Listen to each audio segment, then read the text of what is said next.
Well, thanks a lot for staying with us here on Sunrise Live on E! Now, according to research by Worldwide Works, there are an estimated 650,000 small businesses in South Africa and employing about 7.8 million people. Now, these businesses face various challenges in the ever-changing environment. And of course, when it comes to the economic growth of South Africa, one wonders, how do small businesses actually succeed? So joining us in studio this morning to take a look at entrepreneurship as well as where we stand as a country regarding investor issues, regarding capital issues, regarding even business plans. We've got investors as well as serial entrepreneur Vusi Thembekwayo joining us for the conversation. Now, we invite you as always to be part of our discussion. Remember to leave your comments on our Facebook as well as our Twitter pages. Vusi, a pleasure to have you join us in our small home. Hi, Faye. Good to see you again. Good to see you too. So, issues around businesses. Now, you've put a bit of a spanner in the works, and I think that especially for those who do or those who think of business in a very conventional manner, Sure. where you actually start challenging the relevance of a business plan in 2017. Sure. Tell us about that stance. Well, business plans are not relevant for entrepreneurs. You have to understand the genesis of business plans. Business plans were created post the what was known as Black Monday, then the Great Depression in the US, specifically to allow large banks to lend money to large cash flow businesses. That's why business plans were created. That's why the first thing a business plan asks you for is strengths, weaknesses, opportunities, and threats. If you're in a new business which is dynamic, then those four things by their very nature are dynamic. Yeah. In other words, if it takes A1, and then I have 10 taxis, the strengths, opportunities, weaknesses, and threats are very different even if I'm operating in the same routes because of the structure and size and nature of my business. So if you are an entrepreneur, my view is, and has always been, and I look at the entrepreneurs we've funded, that I've funded personally, that our firm has funded, who've succeeded and those who've not, is the business plan has not been relevant at all. When you write it, that 80-page document, 40 pages of which is financial projections, right? And you're going to make an assumption about gross margin, then go to the customer and say, I'm going to sell you these bananas at 30% gross margin, and the customer changes the price. That changes the entire plan. Yeah. So to be nimble and agile in new markets, which we're in, that document is completely irrelevant. But then why do agencies, and here's the gripe that I have, right? Why do you're agencies... going to get me in trouble. No, because we can have a real conversation this morning. We cannot have poor people in this country and we don't educate them about the realities of entrepreneurship and business and still expect them to succeed in an ever-evolving environment. Why do agencies, why do banks, why do all of these financial institutions say to you, bring along your business plan? We even have consulting adverts that go, we even have consultants to help you strategize your business plan. Why do we have that? Oh man, you're feeding me bait and I'm going to be careful not to take it. Look, show me one CEO of any state-funded agency that has funded entrepreneurs that's been an entrepreneur. Give me 5. So that answers your question. Remember, my perspective isn't theoretical. I've just sold my business to US investors. So I can tell you from How much have you sold your business for? It's an undisclosed sum and it Is remains it a an million? undisclosed sum. We need to be able to encourage excellence here. Let me put it to you this way. A portion of the proceeds from which I've sold my business, I've taken 10 million rand of my own personal money and I'm investing it in my own venture capital fund to invest in other entrepreneurs, right? So, because I genuinely believe in the growth of this country. I believe this whole economic hullabaloo we're having will pass. South Africa's been through much, much worse. I'm old enough to remember a time when my parents were paying a bond at 27%, when the inflation was above 10%. So we'll come through this. I'm taking a long-term view about where this country's going. But for entrepreneurs to understand simply that when you go to state-funded agencies, and I say this with the greatest of respect because I know a lot of them, they intend to do good work, but they're driven by dogma, system, and process. That's why they say to you, fill in a business plan. Once you've done it, have you got a website? Once you've done that, do you have a brochure? Your market's changed. The customer's gone. The opportunity's dissipated. You got the tender on Monday. You're supposed to supply on Friday, and they're asking you to write an 80-page business plan to give 100,000 rand in funding. The model doesn't work. So in other words, the very same people who are giving you or saying to you, draft these strategies don't even know how a business operates. Those that don't do teach, basically. Let me put it to you the simplest way I can. If I gave you a 300-page thesis that taught you everything you needed to know about swimming, and you read it over a 5-year period, and internalized it, understood it, and memorized it, then I took you and threw you in the depth of the ocean, you would sink. Because swimming isn't a theory thing, it's a practice thing. You have to do it.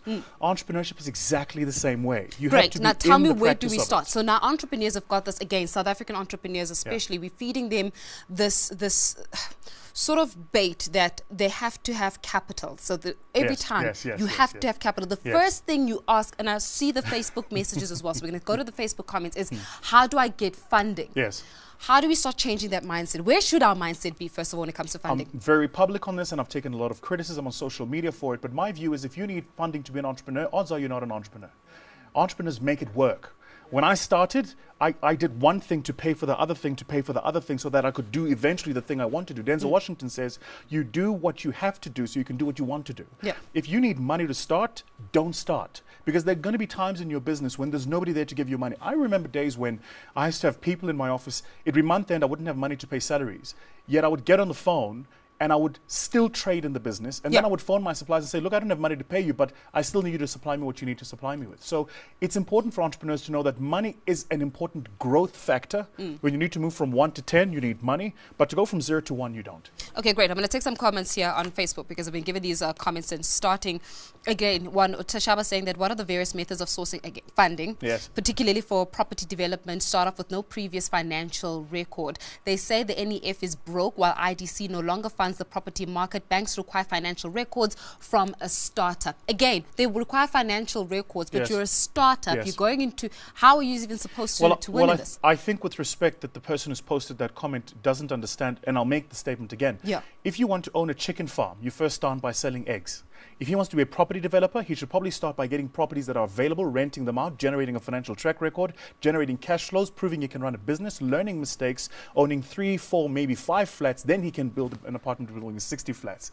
So we have to get the thinking, and I have to say this, we have to get the thinking of black people right. We have to get this right, guys.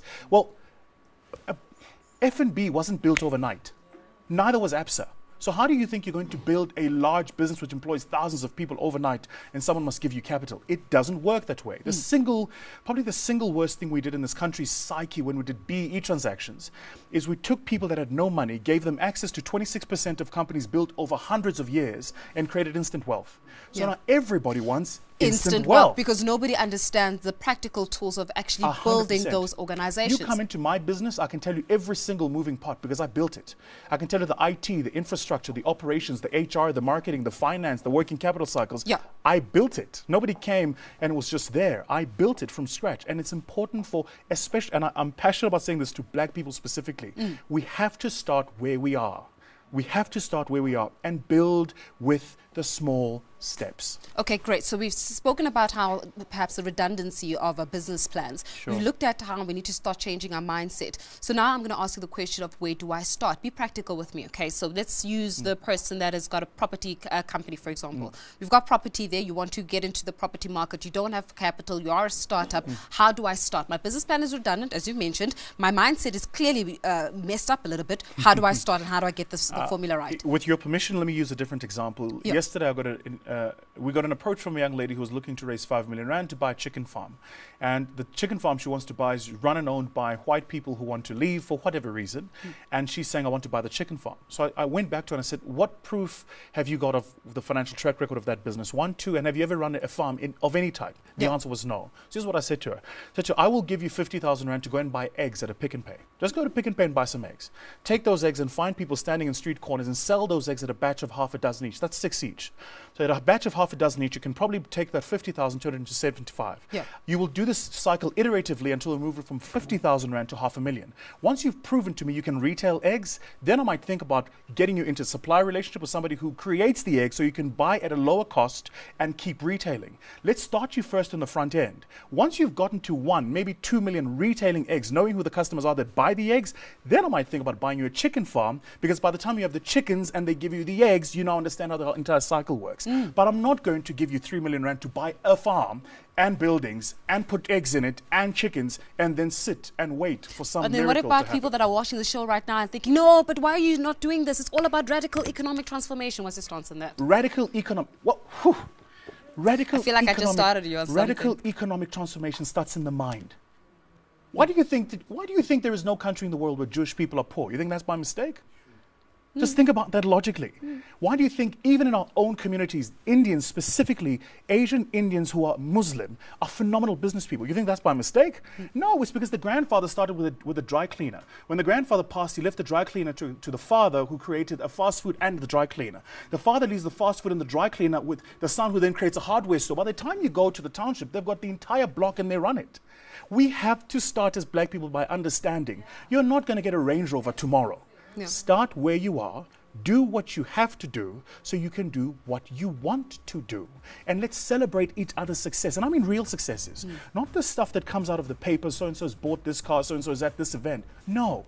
If you're at a JNB Met, odds are you're not an entrepreneur. A real entrepreneur doesn't have time to be at those events. Do you hear people are clapping right now in the studio? No, there's actually clapping that is happening in the studio right now. Because a real entrepreneur, I get invited all the time. I'm on the VIP list all the time. I'm never there because I'm trading. I'm running a business. I've got things to do, right? It's important for entrepreneurs to understand entrepreneurship is a difficult thing. You're in the dark engine room building the engine to this car for the first 10 years of your business. But once it's done, it's going to be a phenomenal ride to the end. Real economic transformation for Thina njengabantu abamnyama is starting things we own and owning the things we say we own, not being seen to own. It is about time, I think, we need to talk about the perception of success versus the reality of it. If you're driving a 200,000 Rand car and you bought it cash and I rock up in a 4 million Rand car that I owe, who's wealthy? Me. Thank you. Thank you so much for joining us this morning.